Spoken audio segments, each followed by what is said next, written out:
दोस्तों, बुरे वो लोग नहीं जो आपको बुरे कहते हैं, बुरा तो आपका दिमाग है जो उनकी बातों को मान लेते हैं।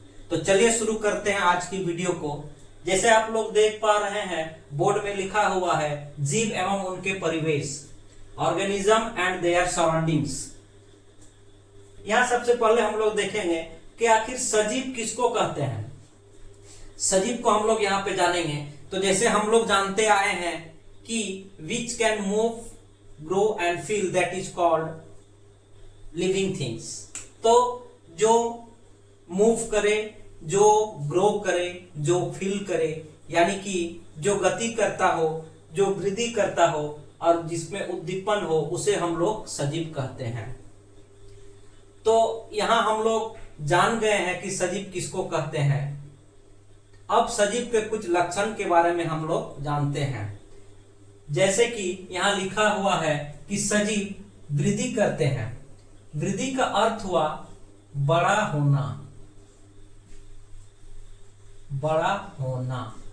जितने भी सजीव हैं सभी सजीव वृद्धि करते हैं, बड़े होते हैं। जैसे आप लोग भी याद कीजिए, जब आप लोग छोटे थे, 3 या 4 साल के होंगे, तब आपकी जूते के साइज को देख लीजिए और अभी जो आप जूते पहनकर स्कूल आते हैं उसके साइज को देखिए।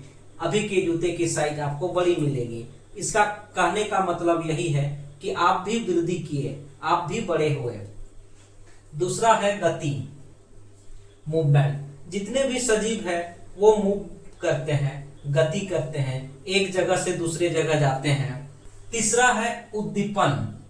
उद्दीपन मतलब अगर आंख में अचानक हमारा रोशनी आएगा तो हमारा आंख बंद होने लगता है। अगर गर्मा गर्म जलेबी या पकौड़ी हम लोग देखते हैं तो मुंह में पानी आने लगता है। तो इसे ही हम लोग उद्दीपन कहते हैं।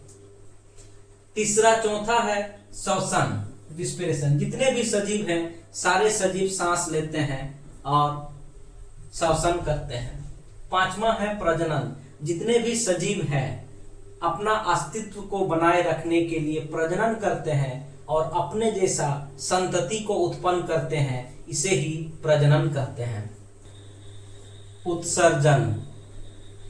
जीवों में जैविक प्रक्रिया जैसे पाचन के बाद भी जीवों के शरीर में कुछ अपशिष्ट पदार्थ बचे रहते हैं। उस अपशिष्ट पदार्थ को शरीर से बाहर निकालने की प्रक्रिया को ही उत्सर्जन कहते हैं, जो प्राय सभी जीव करते हैं। आगे हम लोग दूसरा टर्म को देखते हैं। दूसरा टर्म है आवास। इस विश्व के जितने भी जीव हैं वो जीव कहीं ना कहीं रहते हैं।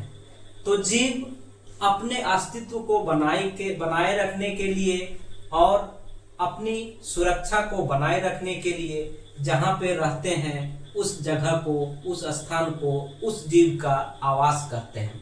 जैसे यहाँ पे लिखा हुआ है आवास। जीव सुरक्षा हेतु एवं अपने प्रजाति के अस्तित्व को बनाए रखने हेतु जिस स्थान पर रहते हैं उसे उस जीव का आवास कहते हैं। मतलब अपनी प्रजाति को बचाए रखने के लिए और अपनी सुरक्षा के लिए जीव जहाँ पर रहते हैं उस स्थान को उस जीव का आवास कहते हैं। जैसे उदाहरण के लिए मानव जाति अपना घर पर रहते हैं तो मानव जाति का आवास घर हुआ। उसी प्रकार शेर जो है, शेर गुफा में रहते हैं तो शेर का आवास गुफा हुआ। यहाँ पर हम लोग आवास के प्रकार देख रहे हैं। आवास को मुख्यतः 2 भागों में बांटा गया है, जो है स्थलीय आवास और जलीय आवास। स्थलीय आवास के अंतर्गत मरुस्थलीय आवास, पर्वतीय आवास, जंगली आवास, घास के मैदान में रहने वाले जीव जंतुओं के आवास आदि आता है। उसी प्रकार जलीय आवास, जैसे नाम से ही हम लोग को पता चलता है, वैसा आवास जो जल में हो, जैसे नदी में रहने वाले जंतु, तालाब, समुद्र आदि जगहों में रहने वाले जंतुओं का आवास।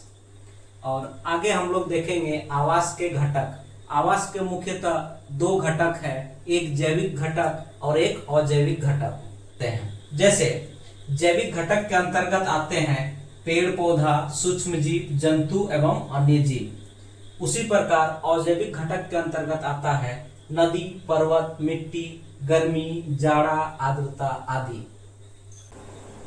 यहाँ पर हम लोग अनुकूलन को देखेंगे। अनुकूलन किसको कहते हैं, सबसे पहले वो जान लेते हैं। अनुकूलन किसी भी जीव में विशेष संरचना या स्वभाव की उपस्थिति जिससे जीव को आवास में रहने योग्य बनाती है, उसे अनुकूलन कहते हैं। यानी कि किसी भी जीव में एक विशेष प्रकार की संरचना अगर मिलती है या विशेष स्वभाव मिलती है जिससे उस जीव को उसके आवास में रहने योग्य बनाती है, तो उस जीव की संरचना या उसकी स्वभाव को उस जीव के लिए अनुकूलन कहेंगे। तो यहाँ पे हम लोग विभिन्न प्रकार के अनुकूलन को हम लोग देखेंगे और उसको समझेंगे। अगर एक एक अनुकूलन को हम लिखाएं तो वीडियो बहुत लंबी हो जाएगी, इसीलिए आप लोग इसकी परिभाषा को ध्यान से समझिएगा और वीडियो को पॉज करके लिख सकते हैं आप लोग। तो शुरू करते हैं। विभिन्न प्रकार के अनुकूलन, जैसे पर्वतीय अनुकूलन। पर्वतीय क्षेत्र में पाए जाने वाले पौधों के पत्ती को अगर आप गौर से देखिएगा तो पौधों की पत्ती जो होती है शंकु आकार की पौधा पाई जाती है और उसकी पत्ती जो होती है इस टाइप की पौधा होता है और इसकी पत्ती तिरछी मिलती है। तो यहाँ पे हम लोग कह सकते हैं कि पर्वतीय क्षेत्र में पाए जाने वाले पौधों के पत्ती अनुकूलित हो गई है, क्योंकि पर्वतीय क्षेत्र में जो पौधा मिलता है उस पौधा में पानी गिरेगा तो उस पौधा की पत्ती चूंकि तिरछी होती है तो उस पौधे के पत्ती पर पानी ठहरेगा नहीं और पानी सीधा ऊपर से नीचे गिर जाएगा। उसी प्रकार मरुस्थलीय अनुकूलन, मरुस्थल में पाए जाने वाले जो पेड़ पौधा और जीव जंतु है उसमें भी एक विशेष प्रकार की अनुकूलन हम लोग को देखने को मिलता है। हम लोग देखते हैं कि ऊंट बालू में बहुत तेजी से दौड़ता है, चूंकि ऊंट के जो पैर है वो पैर अनुकूलित हो गया है। ऊंट को हम लोग मरुस्थल के जहाज भी कहते हैं। ऊंट के जो पैर होते हैं वो लंबे होते हैं और गद्देदार होते हैं, जिसके चलते ऊंट बालू में आसानी से चल सकता है। उसी प्रकार अगर हम लोग कैक्टस की प्लांट को देखें, नागफनी के पौधे को देखें तो नागफनी में हमें कांटा दिखाई देता है, जो कांटा वास्तव में नागफनी पौधे के पत्ते होते हैं। वो रूपांतरित होकर के अनुकूलित होकर के कांटे का रूप ले लिया है ताकि नागफनी के पौधे मरुस्थल में भी जिंदा रह सके।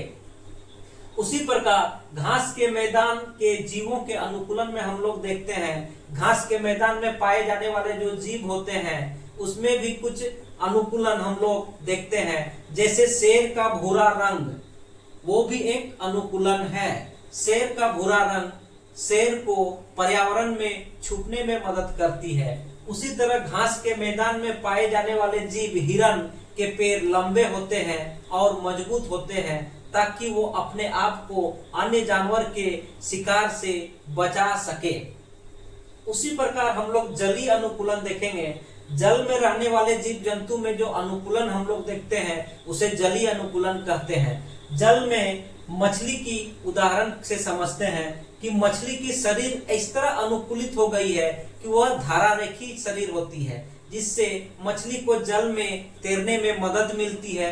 मछली का शरीर में फिन्स पाया जाता है जिससे उसमें पानी रुकता नहीं है और पानी तेजी से कट जाता है। मछली के शरीर में गलफड़ के अंदर फूल बना हुआ रहता है जिसका रंग लाल रहता है। वो आसानी से पानी के अंदर भी ऑक्सीजन लेने में मदद करता है। उसी तरह वायवीय अनुकूलन, वायवीय अनुकूलन वैसे पक्षी में हम लोग देखते हैं जो वायु में हमेशा उड़ते रहते हैं। तो पक्षी चूंकि वायु में हमेशा उड़ते हैं तो उसमें इस तरह अनुकूलन पाया जाता है कि उसकी जो हड्डी होती है, हड्डी अंदर से खोखला मिलता है जिससे उसको वायु में उड़ने में मदद करता है।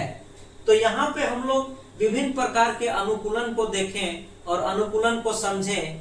उम्मीद करते हैं कि आप लोग को समझ में आ गया होगा। तो आज की क्लास को हम लोग यहीं पे समाप्त करते हैं। आगे की क्लास में एक नया चैप्टर को फिर से देखेंगे। तब तक के लिए धन्यवाद।